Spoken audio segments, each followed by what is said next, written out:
ছোটোবেলা থেকে মাকে দেখতাম যে বাড়িতে যখন কোনো আত্মীয় পরিজন আসতো তখন মা একটা বিছানার চাদর, কাঁচাই হোক বা একটু ভালোই হোক, সেটাকে পেতে দিত। তাতে ঘরটা বেশ সুন্দর দেখতে লাগতো। তারপর যখন একটু বড় হলাম তারপর মা আমাকেই বলতো যে তুই একটু বিছানাটাকে সুন্দর করে রাখ, বাড়িতে আসবে, লোকজন আসবে। তো আমি করতাম।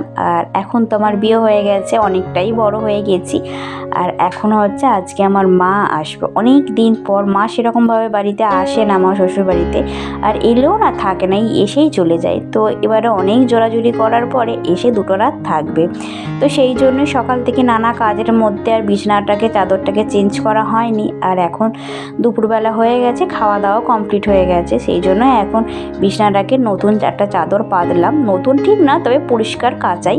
আর এদিকে ও গেছে এখন মাকে আনতে, আর এইদিকে আমি তো অপেক্ষা করছি যে মা কখন আসবে। ভীষণ আনন্দ হচ্ছে যে মা আসছে। তো এইরকম আমাদের প্রত্যেকটা মেয়েরই হয়, যখন বাপের বাড়ি থেকে কাছের মানুষরা আসে তখন কিন্তু খুবই আনন্দ হয়। আর দেখো মা তো চলে এসেছে, ও আনতে গিয়েছিল।